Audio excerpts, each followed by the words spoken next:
अगर मैं आपसे कहूं कि अचानक पुतिन और जिनपिंग क्यों आ रहे हैं भारत, अरे कभी और नहीं बल्कि इसी 2026 के अंदर, और 2026 के अंत में नहीं बल्कि अभी। और ये देख करके ट्रंप भाई साहब एकदम से खौफ खा चुके हैं कि आखिर अब क्या नया होने वाला है। अरे वो ट्रंप जो अभी चाइना आए हुए थे अपने बड़े से बड़े बिजनेसमैन को लेकर के, वो चाहे आपकी इलॉन मस्क हो, चाहे जेफ बेजोस हो, कोई भी हो, सब चाइना गए हुए थे डील करने के लिए। लेकिन इधर चाइना भारत पलट कर आ रहा है।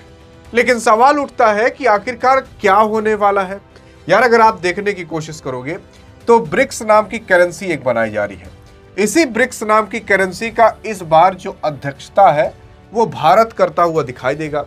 यानी कि जो ब्रिक्स की मीटिंग होगी इस बार 2026 के अंदर, उसको पूरा संभालने का काम भारत के हाथ में दे दिया जा चुका है। यानी कि अब जितने भी ब्रिक्स करेंसी वाले देश हैं वो आएंगे भारत मीटिंग के लिए। लेकिन रुको रुको यार, असल में यहां पर ब्रिक्स है क्या? देखो, असल में जब भी अंतरराष्ट्रीय बाजार पर किसी को भी ट्रेड करना रहता है, यानी कि आपको एक देश से दूसरे देश से कुछ भी खरीदना रहता है, तो आपको डॉलर में पेमेंट करनी पड़ती है। अब आप और हम नॉर्मली तो नहीं खरीदते, लेकिन सरकार एक देश से दूसरे देश से कुछ ना कुछ जरूर खरीदती है। जैसे भारत को अभी सऊदी अरब से मान लेते हैं तेल खरीदना पड़े, तो भारत यहां से रुपया थोड़ी ना देगा, बल्कि भारत यहां से देगा या तो डॉलर या तो सोना। इन्हीं दो चीजों में ज्यादातर डील होती है। अगर आपके पास डॉलर नहीं है तो आप सोना भी दे सकते हो, जो अभी रूस कर रहा है, क्योंकि रूस के सारे डॉलर और सारे जो भी फॉरेन में इन्वेस्टमेंट थे वो सब फ्रीज कर दिए जा चुके हैं। तो अभी जो रूस अपना देश चला रहा है वो चला रहा है केवल सोने को बेच बेच करके। और उसी के साथ साथ भारत तो सोना बेच नहीं रहा है, बल्कि भारत डॉलर बेच करके, यानी कि डॉलर को दे करके सामान खरीदता है।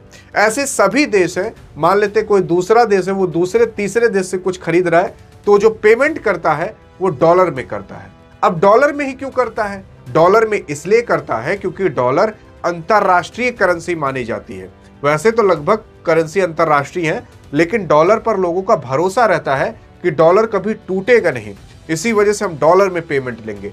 अब मान लेते हैं कि कोई देश था वो भारत की करेंसी ले लेता, और मान लेते हैं कि एक ही बैग भारत की करेंसी टूट जाती, तो उस देश का नुकसान हो जाता।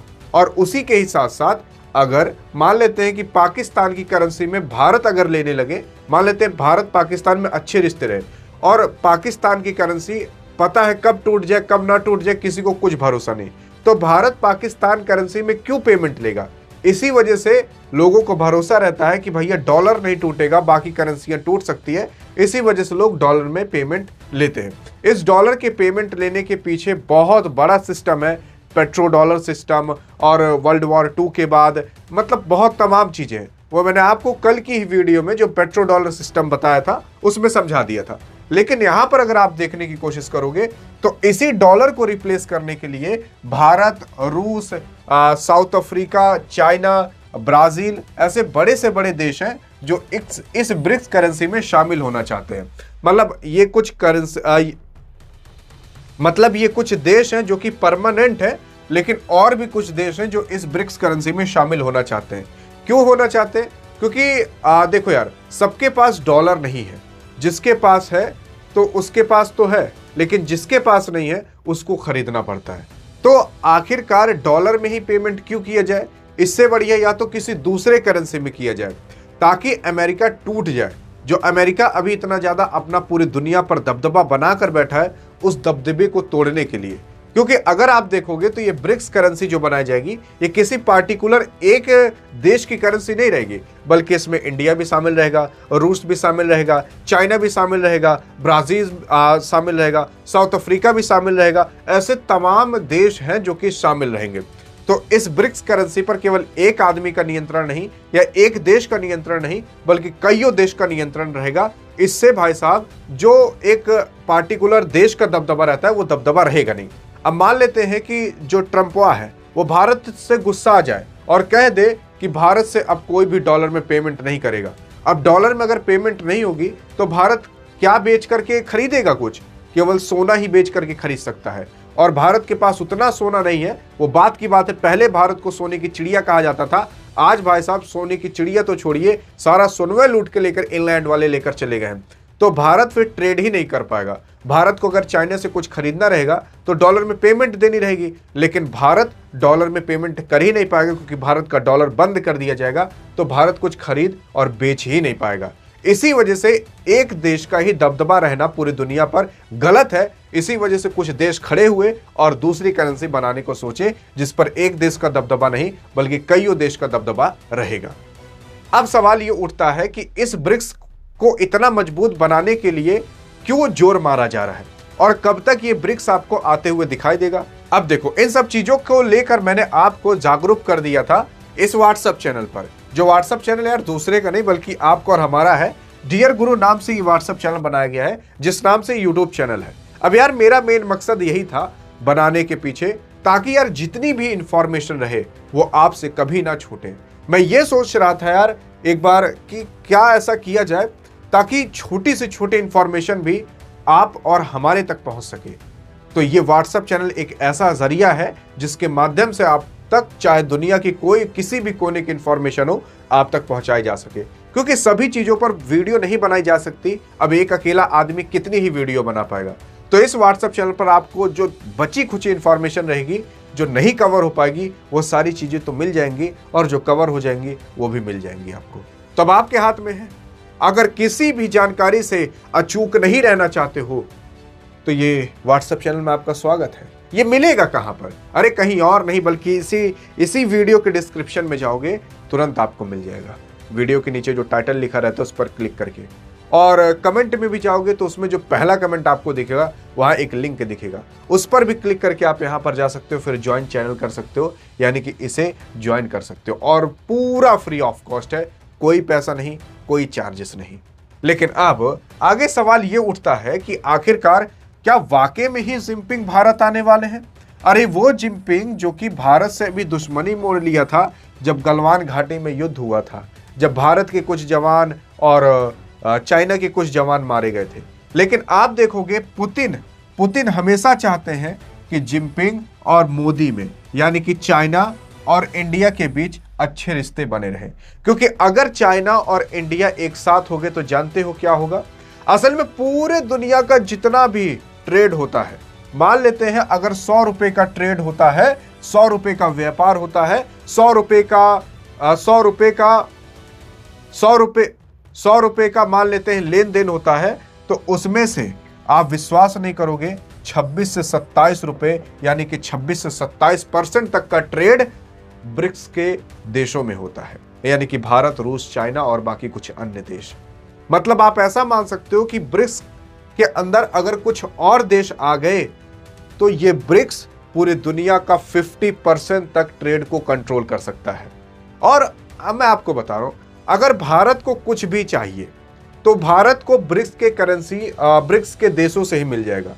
भारत जितने भी ये इक्विपमेंट छोटे मोटे और खिलौने उलौने खरीदता है वो सब चाइना से खरीद लेता है।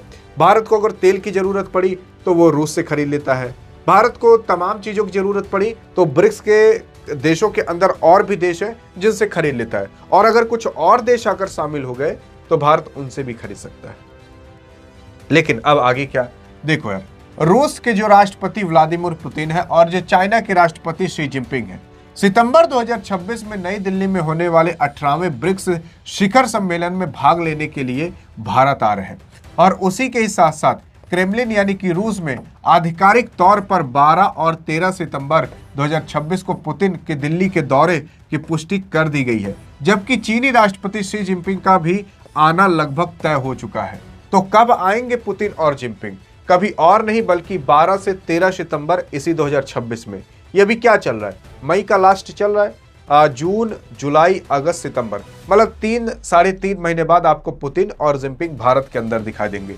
उसके बाद अगर बात करें आगे क्या, तो आप देख सकते हो पुतिन और जिनपिंग के भारत आने का मुख्य कारण क्या है।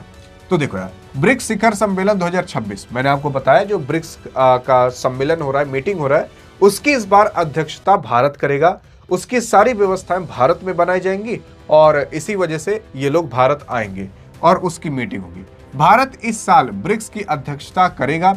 12 से 13 सितंबर को दिल्ली में इस महासम्मेलन की मेजबानी कर रहा है भारत। और उसी के साथ साथ पुतिन और जिनपिंग इस राष्ट्रीय मंच पर प्रधानमंत्री नरेंद्र मोदी के साथ शामिल होंगे। और अगर देखोगे जो डॉलर का वर्चस्व है उसको खत्म करने की यहाँ पर बातचीत होगी।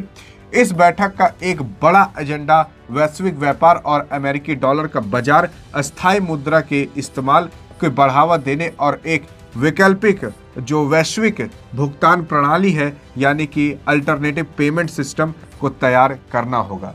यानी कि डॉलर के बजाय एक और नया पेमेंट सिस्टम तैयार करना पड़ेगा, ताकि अगर कभी डॉलर बंद कर दिया जाए अमेरिका द्वारा भारत के अंदर, तो भारत ब्रिक्स की करेंसी में ट्रेड कर सके, व्यापार कर सके और भारत की अर्थव्यवस्था कभी ना रुके।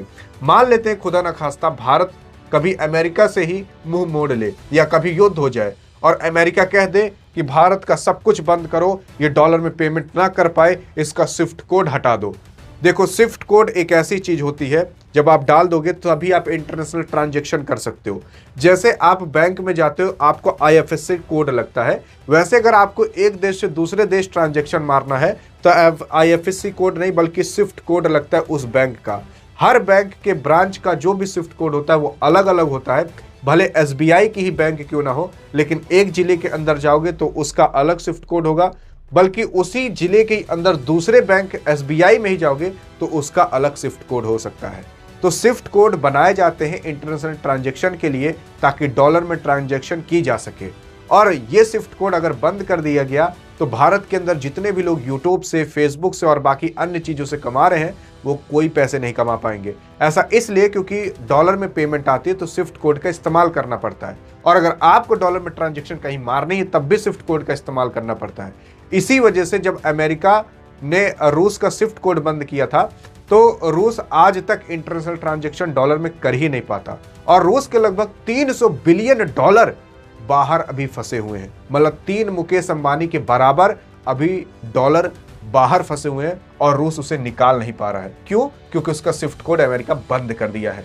तो इसी वजह से अगर एक ही देश का दबदबा रहता है तो वो कुछ भी कर सकता है, तो उसको चुनौती देने के लिए ये ब्रिक्स करेंसी बनाई जा रही है ताकि इसमें किसी का भी दबदबा ना रहे, सबको इक्वल पावर मिली रहे। उसी के साथ साथ अगर आप देखोगे शी जिनपिंग का ऐतिहासिक दौरा रह गई है, क्योंकि साल 2019 के बाद गलवान और उसके बाद तवांग सीमा विवाद के बाद यह पहली बार होगा जब चीनी राष्ट्रपति जिनपिंग भारत की धरती पर कदम रखेंगे।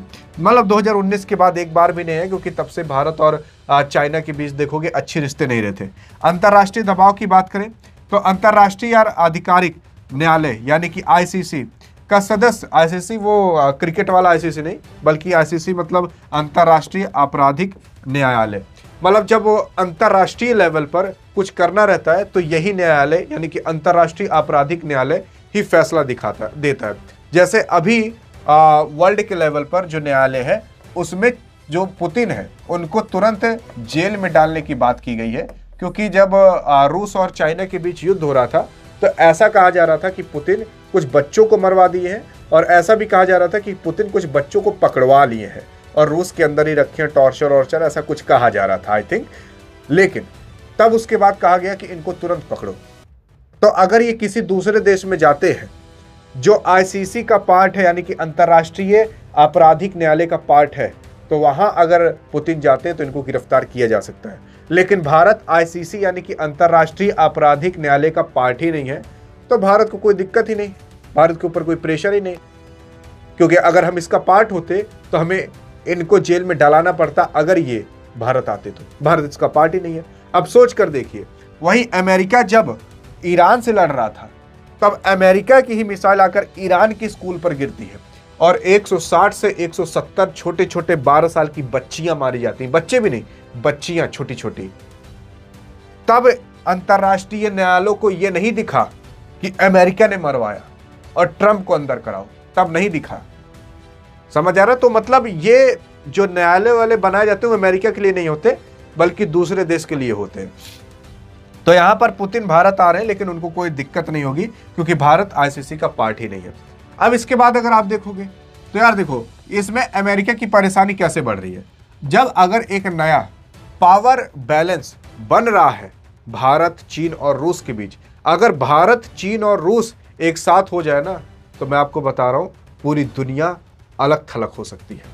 और भारत, चाइना, रूस, चाइना भले भारत का दुश्मन है, लेकिन अगर भारत और चाइना एक साथ हो गए और साथ ही साथ रूस, तो भारत को कभी कोई कमी नहीं पड़ेगी, चाइना को कभी कोई नहीं कमी पड़ेगी और रूस को कभी कोई कमी नहीं पड़ेगी। क्योंकि रूस को पैसे कमाने होंगे, वो तेल बेचकर कमा लेगा, भारत को तेल मिल जाएगा। भारत को जो इक्विपमेंट खरीदना है वो चाइना से खरीद लेगा, और चाइना को जो कुछ भी खरीदना वो रूस और भारत से खरीद लेगा।